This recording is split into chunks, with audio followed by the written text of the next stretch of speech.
በደንብ ተረድታችሁ ለሌሎች እንድትናገሩ ነው። በየወሩ እኛ ብቻ ኢየሱስ ለሚለው ለስሙ ብቻ ቀን ሰጥተን በየወሩ በስድስት ኢየሱስ ብላ ይቺ ቤተክርስቲያን ታከብራለች። ቃል ሥጋ ሲሆን ዓላማው ምንድን ነው ብላችሁ ብትጠይቁ መልሱ አንድ ነው። እግዚአብሔር ከማን ጋር ለመሆን? ከኛ ጋር ለመሆን። በቃ ይሄ አማኑኤል ማለት ይሄ ክርስቶስ የሚለውን ትርጉም ነው። በሶስት ነገሮች ነው ማሳያችሁ። የመጀመሪያ ክርስቶስ የሚለው ስለዚህ መድኃኒት የሚል ትርጉም ያላቸው ስሞች ብዙ አሉ። አሁን ችግር የገጠማቸው ኢየሱስ እንደሚባል እናውቃለን፣ ግን ማን ነው ክርስቶስ ነው ጥያቄ። ክርስቶስ ማንነት ነው። ክርስቶስ ምንነት ነው አልኳቸው? ማንነት ነው። ኢየሱስ ስሙ ነው። ስሙ ማንነቱን አይገልጥም አይደለም ያልኳችሁ። ግን ደግሞ ማንነቱ የሚገለጠው ኢየሱስ ክርስቶስ ወይም ክርስቶስ ኢየሱስ ተብሎ ሲገለጥ ያን ጊዜ ማንነቱ ይገለጣል። የሚገርመኝ የቅዱስ ጴጥሮስ መልስ ነው። እናንተስ ማን እንደሆንኩ ትላላችሁ ብሎ ሲጠይቅ ቅዱስ ጴጥሮስ እንዲህ ብሎ መለሰ።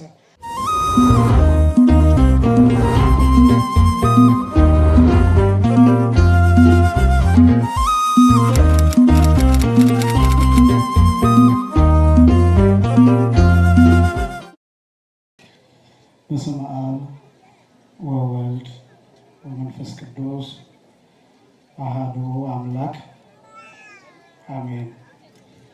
ስብሐት ለእግዚአብሔር ኪያነ ዘፈጠረ ከመ ናምልኮ። እንሰግድለት ዘንድ እናመልከው ዘንድ እንገዛለት ዘንድ እናመሰግነው ዘንድ የፈጠረን አምላካችን እግዚአብሔር የባህሪ ምስጋና ለእርሱ ይሁን። ስብሐት ለማርያም እመ አምላክ እግዝእትነ ወመድኃኒትነ። መድኃኒታችን መመኪያችን ለምትሆን ለእናታችን ለንጽሕት ቅድስት ድንግል ማርያምም የጸጋ ምስጋና ለእርሷ ይሁን። ስብሐት ለመስቀለ ክርስቶስ ዕፀ መድኃኒት ኃይልነ ወፀወንነ። ኃይላችን፣ አምባችን፣ መጠጊያችን፣ ጋሻችን ለሚሆን በቀራንዮ ለተተከለ መድኃኒት ለሚባል ለክርስቶስ መስቀልም የጸጋ ምስጋና ለእርሱ ይሁን። ክርስቶስ በሚል ርዕስ ቆይታ እናደርጋለን። እንደሚታወቀው የጌታ በዓላት አጠቃላይ 18 በዓላት አሉ። ከነዚህ ከ18ቱ በዓላት ውስጥ 9 አበይት በዓላትና ንዑሳን በዓላት ተብለው የሚጠሩ ናቸው። 18ቱ ለሁለት ተከፍለው ሲተረጎም በአማርኛ ታላላቅ በዓላትና ታናናሽ በዓላት ማለት ነው። ታላላቅ በዓላት፣ ታናናሽ በዓላት እየተባሉ የሚጠሩት ክርስቶስ ያደረገው ነገር ትልቅና ትንሽ ነው ብሎ ለማነጻጸር፣ ለማወዳደር፣ አንዱን ከፍ ሌላውን ዝቅ ለማድረግ አይደለም። ከተጻፈው ታሪክ ስፋት እና ካለን መረጃ አንጻር ከዚህ አንጻር ነው አበይትና ንዑሳን ብለን የምንከፍላቸው። ይሄ ብቻ ደግሞ ሳይሆን በወንጌል ላይ በስፋት የተመዘገቡት በዓላት 9 አበይት በዓላት ተብለው ይጠራሉ። እነዚህ 9 አበይት በዓላት ከሚከበሩባቸው ውስጥ ሁለቱ ታኅሳስ 29 እና መጋቢት 29 ሁለቱ አበይት በዓላት ይከበሩባቸዋል። ያ ማለት 29 ራሱ ሁለት ታላላቅ በዓላትን የያዘ ነው። በየወሩ በ29 እነዚህን በዓላት እናከብራለን። ለምሳሌ የጌታችን የመድኃኒታችን የኢየሱስ ክርስቶስን የተሰቀለበትን መጋቢት 27ን እናከብራለን። ግን ከ9 አበይት በዓላት አንዱ አድርገን የምናከብረው ግን በዓለ ስቅለትን ነው። ምክንያቱም ስቅለት በመጋቢት መድኃኔ ዓለም ስለተተካ ያን ጊዜ ንግስ እናነግሳለን፣ ማህሌት እንቆማለን። ነገር ግን በዋናነት ከብሉይ ኪዳኑ ጋር አጣምረን የምናከብረው ስቅለት ብለን ከትንሣኤ አስቀድመን የምናከብረው በዓል ከ9 አበይት በዓላት ተመድቦ ይገኛል። ትክክለኛው መድኃኔ ዓለም የሚለው ስያሜ በዋናነት የሚገለጠው በበዓለ ስቅለት ነው። በየወሩ በ27 የምናከብረው መድኃኔ ዓለም ብለን የምናከብረው ራሱን ስቅለትን ነው። የስቅለትን ቀን፣ የስቅለትን ዕለት፣ በስቅለት የተፈጸመውን ቤዛነት የዓለም መዳን ብለን እናከብረዋለን። አዳኙን ጌታን ደግሞ መድኃኔ ዓለም ብለን እንጠራዋለን።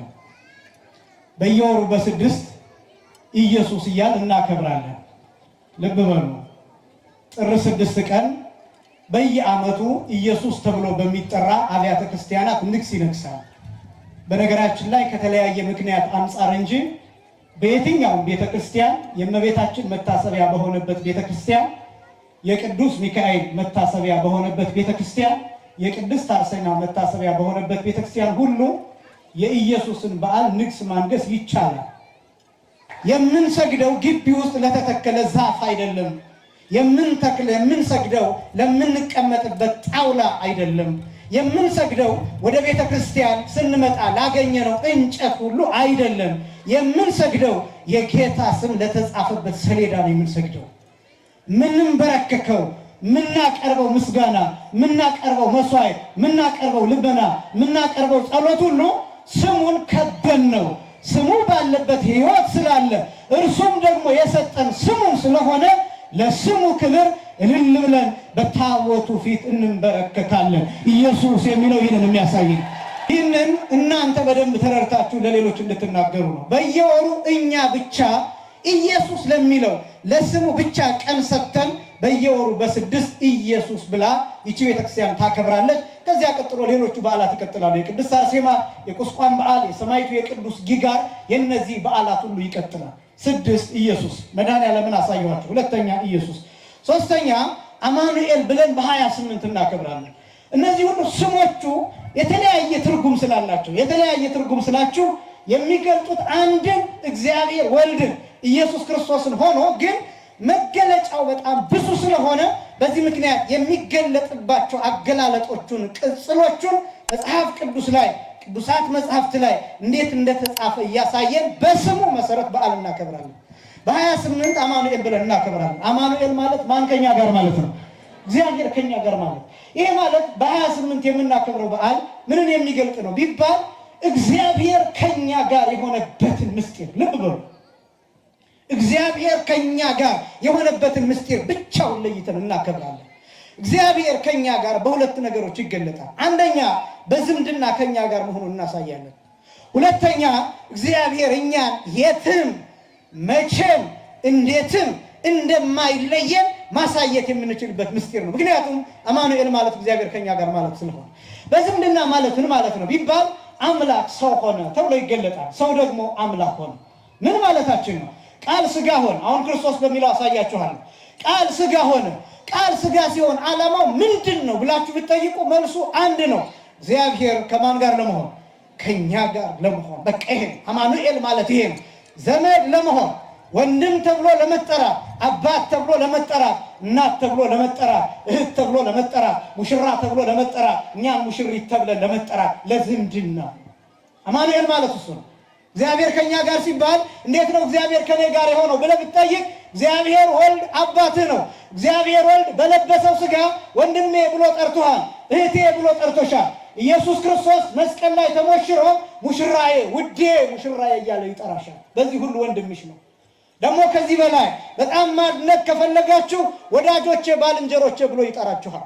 ክርስቶስ እኛን እንደ ባልንጀራ እንደ ጓደኛ ለጓደኛ ኢንፎርማል በሆነ መንገድ ወሬ ታወራላችሁ፣ ምስጢር ትነግራላችሁ፣ ይሄ መደበኛ ባልሆነ ቋንቋ ትገልጡታላችሁ። አንዳንድ ጊዜ ጓደኞቻችሁን እየተሳደባችሁም ጭምር ምስጢራችሁን ትነግራላችሁ። ከጓደኞቻችሁ ጋር ቋንቋ አትጠብቁ፣ ፕሮቶኮል አትጠብቁ፣ ጊዜ አትጠብቁ፣ ሰዓት አትጠብቁ። የምትወዷቸው ቤስት የምትሏቸውን ፍሬንዶቻችሁ ጋር ሌሊት ልትደውሉ ትችላላችሁ። እንቅልፍ እንደያዘው እንደተኛ እያወቃችሁ ጓደኛችሁ ስለሆነ ዋጋ እንደሚከፍል እርግጠኞች ስለሆናችሁ ሌሊትም ጭምር ትደውላላችሁ። ለእናት ለአባታችሁ፣ ለወንድሞቻችሁ፣ ለእህቶቻችሁ፣ አንዳንዶቻችሁ ለሚስቶቻችሁ፣ አንዳንዶቻችሁ ለባሎቻችሁ የደበቃችሁትን ምስጢር ለባልንጀራ ትነግራላችሁ። አማኑኤል ማለት ልክ እንደ ባልንጀራ ሆኖ ኢንፎርማል በሆነ መንገድ ችግርን ሁሉ ሊሰማ ዝግጁ ነው። ክብርና ምስጋና ለአምላካችን ይሁን። ዝም ብለህ ማለት ነው። ይኸውላችሁ በማንኛውም ጊዜ መታችሁ እግዚአብሔር ልታናግሩ ትችላላችሁ። ሌሊት ልታናግረው ትችላለህ አማኑኤልን። ቀን ልታናግረው ትችላለህ አማኑኤልን። እስር ቤት ሆነ ልታናግረው ትችላለህ አማኑኤልን። እየበላህ እየጠጣህ ልታናግረው ትችላለህ። ይሄ የጸሎቱን ስርዓት አይደለም ምላችሁ። እሱ እንደተጠበቀ ሆኖ በደነገጥክበት ሰዓት፣ በተጨነቅክበት ሰዓት፣ ከሰው ጋር ባልሆንክበት ብቸኛ በሆንክበት ሰዓት፣ አይምሮ ጭምር ስለ ኃጢአት በሚያስብበት ሰዓት፣ በዚያ ሰዓት አማኑኤል ልትጠራው ትችላለህ። አይምሮ በኃጢአት እንኳን ተጨማልቆ ግን አይጸየፍም። አማኑኤል ብትለው በዚያ ቅጽበት አሜን አቤት ይላል። ክብርና ምስጋና ለአምላካችን ይሁን። አቤት በማንኛውም ጊዜ አማኑኤል ማለት እሱ ነው። ዝምድና የሚባለው ከዛ ባልንጀራ ይሆናል። ይሄ ብቻም አይደለም፣ በማንኛውም ጊዜ ብያችኋለሁ፣ በማንኛውም ቦታ ብያችኋለሁ፣ በማንኛውም ሁኔታ ብያችኋለሁ። አሁን ስለ ወንድሞቻችሁ አስቡ፣ ስለ ሥጋ ዘመዶቻችሁ አስቡ፣ ስለ እህት፣ ስለ እናት፣ ስለ አባት። ለምሳሌ እኔ እህቶች አሉኝ፣ ወንድሞች አሉኝ፣ እናት አለችኝ። በዚህ ሰዓት ድፍት ብል እናቴ አትደርስም፣ ከሆነ ጊዜ በኋላ ነው የምትደርሰው። ለወንድሞች የሚነገረው ከሆነ ጊዜ በኋላ፣ ለእህቶች የሚነገረው ከሆነ ጊዜ በኋላ። ለምን? ዘመዶቼ ናቸው እንጂ አብረውኝ አይደሉም። ሌላ ሀገር ሲሄድ እነሱ አይከተሉኝም። ለምን? ዘመዶቼ ናቸው እንጂ አብረውኝ መሆን አይችሉም። በጊዜ ይገደባሉ፣ በቦታ ይገደባሉ፣ በሁኔታ ይገደባሉ። አማኑኤል የሆነ እንደሆነስ ዘመድህ ነው ብያለሁ፣ ወንድምህ ነው ብያለሁ፣ አባት ነው ብያለሁ፣ ሙሽራህ ነው ሙሽራሽ ነው ብዬሻለሁ። ነገር ግን እሱ ብቻ ሳይሆን በሁሉም ቦታ በየትኛውም ጊዜ በማንኛውም ሁኔታ ስቅ ቢለን የምንጠጣ ውሃ ትን ቢለን የሚደርስልን በማንኛውም ጊዜ አማኑኤል ነው። ክብርና ምስጋና ለስሙ አጠራሪ። በየትኛውም ጊዜ እግዚአብሔር ከማን ጋር ማለት ነው? አማኑኤል ማለት በየትኛውም ጊዜ ማለት ነው። ትን ቢልህ አብሮህ አለ፣ ብታንቀላፋ አብሮህ አለ። እንቅልፍ ይዞ እሱ ይጠብቅሃል። ለምን? የማያንቀላፋ ትጉህ እረኛ ነው አማኑኤል። አጠገብሽ የተኛው ባልሽ ምናልባት በሆነ ሰዓት ቢያንቅሽ ላይደርስልሽ ላይነቃ ሁሉ ይችላል ከእንቅልፉ። ሚስትህም እንደዛው ትን ቢልህ ላትነቃ ትችላለች፣ ላታይ ትችላለች። አማኑኤልስ አንተ ተኝተህ እያንኮራፋህ አንተን ይጠብቃል። በየትኛውም ጊዜ በየትኛውም ቦታ። ይሄ ነው ይቺ ቤተክርስቲያን በ28 አማኑኤል ማለት እግዚአብሔር ከኛ ጋር ማለት ነው ብላ እግዚአብሔር ከኛ ጋር የሆነበትን ምስጢር ስታከብር ይህንን ነገር ለመንገር ነው። ይህንን ምስጢር ለማሳየት ነው። ቤተክርስቲያኒቷ እንዴት ሰፊ እንደሆነች ትናንት እንደገለጥኩት ርዕሳችን ክርስቶስ ነው። የዛሬው በዓል ደግሞ በዓለ ክርስቶስ ተብሎ ይጠራል። በብዙ ስሞች ይጠራል። አንደኛ በዓለ እግዚእ ይባላል፣ ሁለተኛ በዓለ ወልድ ይባላል፣ ሶስተኛ በዓለ እግዚአብሔር ይባላል፣ አራተኛ በዓለ ክርስቶስ ተብሎ ይጠራል። በእነዚህ በአራት ስሞች ይታወቃል። በዓለ እግዚእ የሚባለው በ29 የጌታ ልደት ማለት ነው። በዓለ ወልድ ማለት የወልድ በዓል ማለት ነው። በዓለ እግዚአብሔር ማለትም የእግዚአብሔር በዓል ማለት ነው። በዓለ ክርስቶስ ማለትም የክርስቶስ በዓል ማለት ነው። በ29 ሁለቱ በዓላት ይከበራሉ። ባጭሩ ሁለት በዓላት፣ አንደኛ ጽንሰት፣ ሁለተኛ ልደት። አንደኛ ምን አልኳችሁ? ሁለተኛ ልደት። የመጀመሪያውን ጽንሰት የሚለውን አጠራር የኛ አባቶች በዓለ ትስብእት ብለው ይጠሩታል። በዓለ ትስብእት መጋቢት 29 ቀን የሚከበር በዓለ ትፍስሕት አይደለም፣ በዓለ ትስብእት። ተሰብአ ሰው ሆነ፣ ስጋን ለበሰ፣ ስጋንና ነፍስን ተዋሃደ፣ ሰው ሆነ፣ ወደኛ መጣ። ልዑሉ ወደ ታች መጣ፣ ትሁት ሆነ፣ ክቡሩ እሱር ሆነ፣ ረቂቁ ገዘፈ፣ ግዙፉ ረቀቀ፣ ሙሉኡ ተወሰነ፣ ውስኑ ሞላ፣ አምላክ ሰው ሆነ፣ ሰው አምላክ ሆነ ማለት ነው። ይህን ምስጢር የሚያሳይ ነው ትስብእት የሚል በዓለ ትስብእት። ለምንድን ነው መጋቢት 29 በዓለ ትስብእት ተብሎ የሚጠራው ቢባል መልአኩ ቅዱስ ገብርኤል ለእመቤታችን ለቅድስት ድንግል ማርያም ብስራቱን የነገራትና አምላክ ሰው የሆነው ሰማይና ምድር የማይወስኑት አምላክ በ3 ክንድ ከስንዝር ቁመት ባላት ሴት ማኅፀን የተወሰነበት ዕለት፣ የእኛን ሥጋ የእኛን ነፍስ የተዋሃደበት ዕለት መጋቢት 29 በዓለ ክርስቶስ ተብሎ ይታወቃል። የክርስቶስ በዓል ተብሎ ይታወቃል። እኔ አሁን የማሳያችሁ ክርስቶስ የሚለውን ትርጉም ነው። በ3 ነገሮች ነው የማሳያችሁ። የመጀመሪያ ክርስቶስ የሚለው ቀጥታ ከግሪክ የመጣ ነው ቃሉ። በዕብራይስጥ ቋንቋ መሲህ ይባላል፣ በግዕዝ ቋንቋ ቅቡዕ ይባላል፣ በአማርኛ ቋንቋ የከበረ ይባላል። እደግመዋለሁ። ክርስቶስ የሚለው ቃል ኦሪጂኔት የሚያደርገው የሚነሳው መነሻው ቃል የግሪክ ቃል ነው። በዕብራይስጥ ቋንቋ መሲህ ተብሎ ይጠራል። በአረብኛ በግዕዝ ቋንቋ ቅቡዕ ተብሎ ይጠራል። በአማርኛ ደግሞ የከበረ ማለት ነው። ክርስቶስ ብሎ ማወቅና ኢየሱስ ብሎ ማወቅ ሁለቱም የተለያዩ ነገሮች ናቸው። በደንብ ስሙኝ፣ በደንብ ስሙኝ። ደግሞ እንደምትረዱኝም አውቃለሁ። ብዙ ወጣቶች አንዳንድ ትምህርቶች ይከብዳቸዋል እያልን ወደኋላ የምናደርጋቸው ግን ደግሞ የምትረዷቸው ናቸው። የዚህ ዘመን ወጣት የመረዳት ችግር እንደሌለበት ስለማውቅ ማለት ነው። በደንብ ከሰማችሁ ትረዳላችሁ። ክርስቶስ ብሎ መጥራት፣ ክርስቶስ የሚለውን ማወቅና ኢየሱስ የሚለውን ማወቅ ሁለቱ የተለያዩ ናቸው። ለምሳሌ ሐዋርያት እስከ ደብረ ታቦር ድረስ ኢየሱስ እንደሆነ ያውቁ ነበር፣ ክርስቶስ እንደሆነ ግን አያውቁም ነበር። ደግሞ እና ጠይቃቸዋለሁ። ሐዋርያት ኢየሱስ ክርስቶስን እስከ ደብረ ታቦር ድረስ ኢየሱስ እንደሆነ ያውቁ ነበር፣ ክርስቶስ እንደሆነ ግን አያውቁም ነበር። ማን እንደሆነ ያውቁ ነበር ነው ያልኳችሁ? ማን እንደሆነ አያውቁም ነበር ነው ያልኳችሁ? ክርስቶስ እንደሆነ አያውቁም ነበር። ማን እንደሆነ ግን ያውቁ ነበር? ኢየሱስ እንደሆነ ያውቁ ነበር። ልብ በሉ። ኢየሱስ እንደሆነ ማወቅ ማለት ነው። አይሁዳውያን በተወለደ በ8 ቀን የወጣለት ስም ስለሆነ ኢየሱስ የሚለው ስም ኢየሱስ እንደሆነ አይሁዳውያንም ጭምር ያውቃሉ። ሐዋርያት ብቻ አይደሉም፣ ኢየሱስ እንደሆነ ያውቃሉ። ለምን? በተወለደ በ8 ቀን ኢየሱስ ተብሎ ተጠርቷል። ማንኛውም ወንድ በአይሁድ ባህል ስርዓት፣ በአይሁድ ወግ ስርዓት፣ በኦሪቱ ስርዓት መሰረት ማንኛውም ወንድ በተወለደ በ8 ቀን ወደ ቤተ ግዝረት ሲሄድ ወይም ሲገረዝ የሚወጣለት ስም የወንድነት ስም በይፋ የሚታወቅ መታወቂያው ላይ የሚጻፍ ግብር የሚከፍልበት በአካባቢው የሚጠራበት ስም ይፋዊ የሆነ ስም ይጠራል። ወንድ ልጅ በተወለደ በ8 ቀን ኢየሱስ የሚለው ስም አስቀድሞ ከፀሐይ በፊት ከዓለም መፈጠር በፊት የነበረ ቢሆንም መልአኩ ቅዱስ ገብርኤል መጥቶ ለእመቤታችን ስሙን ማን ትይዋለሽ ብሏታል። ኢየሱስ ትይዋለሽ ባላት መሰረት በተወለደ በ8 ቀን ኢየሱስ መሆኑ ስሙ ለሁሉ ታውጇል።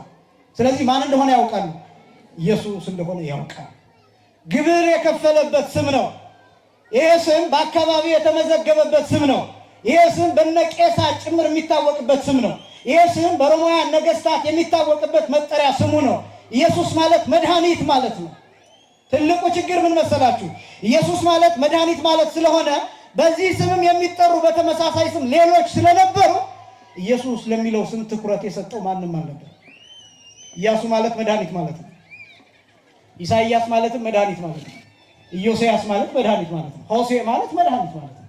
ስለዚህ መድኃኒት የሚል ትርጉም ያላቸው ስሞች ብዙ አሉ። አሁን ችግር የገጠማቸው ኢየሱስ እንደሚባል እናውቃለን፣ ግን ማን ነው ክርስቶስ ነው ጥያቄ።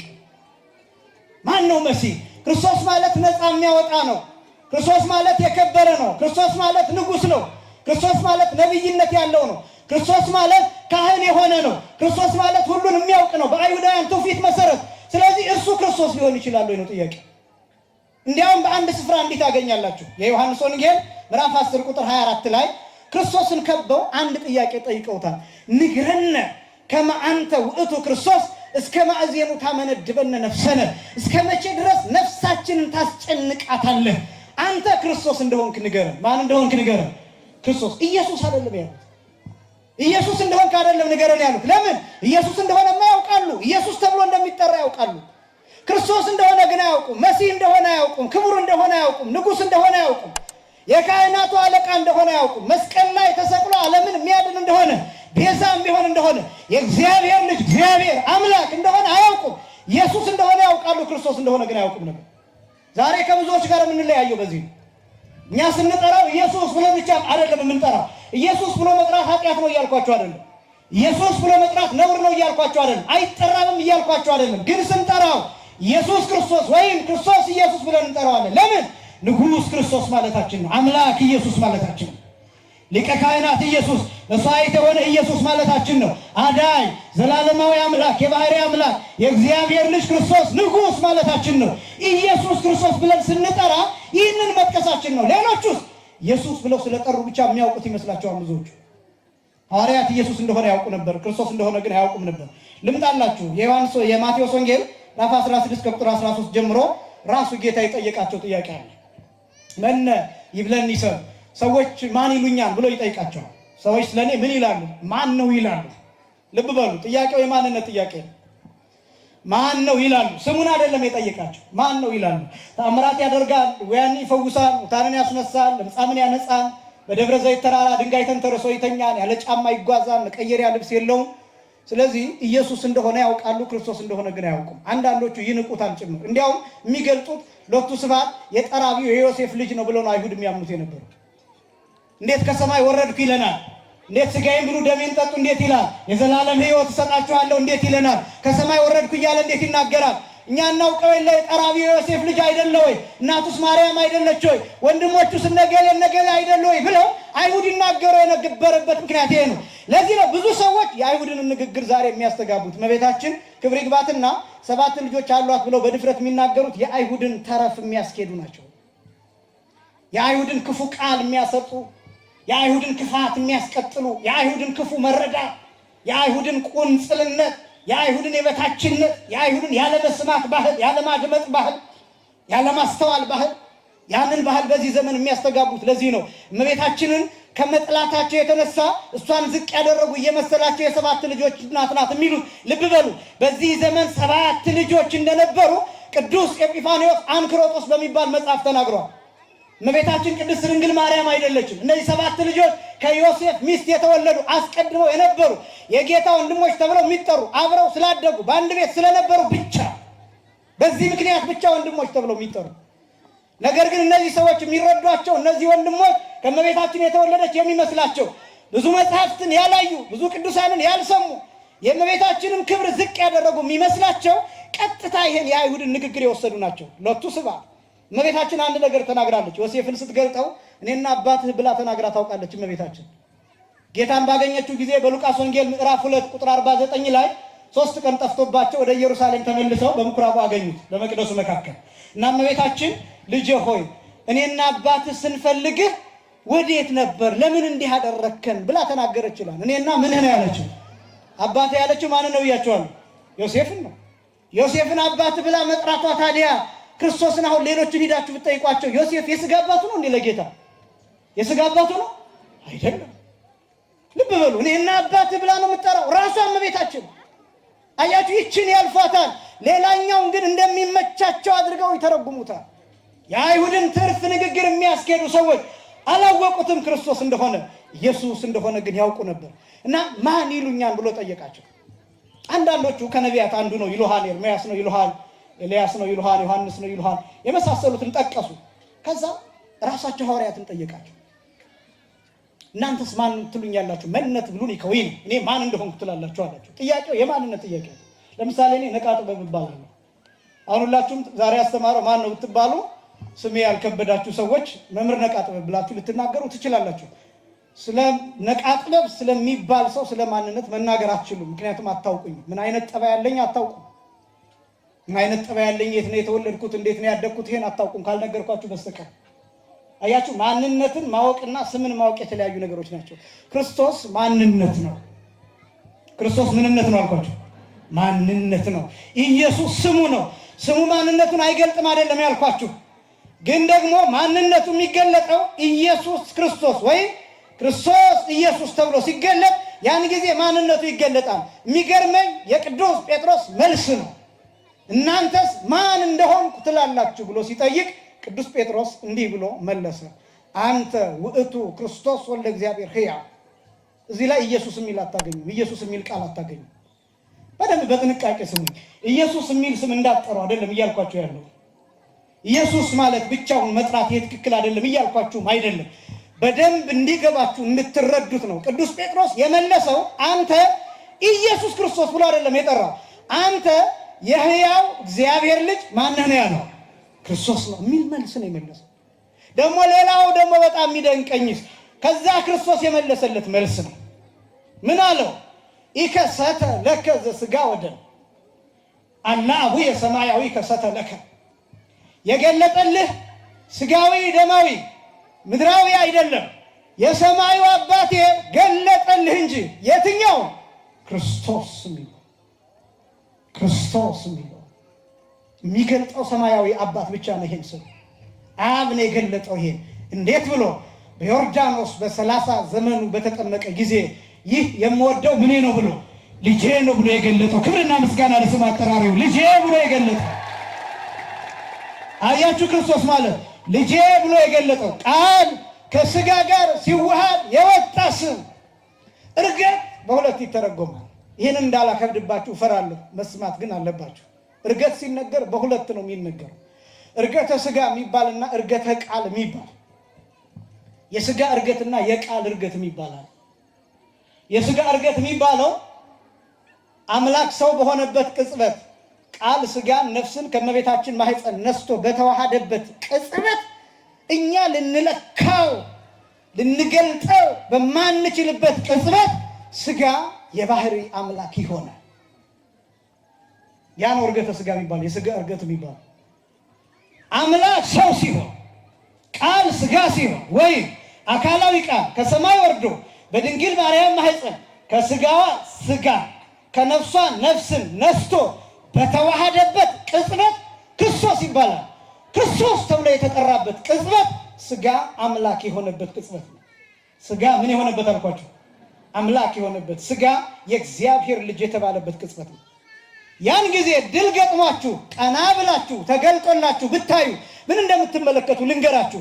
ያኔ እኛ ኖረን ቢገለጥልን ቃል ስጋ በሆነበት ቅጽበት ቀና ብለህ ወደ ሰማይ ብትመለከት ከሦስቱ አካላት አንዱ አካል እግዚአብሔር ወልድ ክርስቶስ ተብሎ በተጠራበት ቅጽበት የእኛን ስጋ ተዋህዶታል። ስጋ የባህሪ አምላክ ተብሎ ተጠርቷል። ክብርና ምስጋና ለስም አጠረ። የመጀመሪያው የስጋ እርገት የሚባል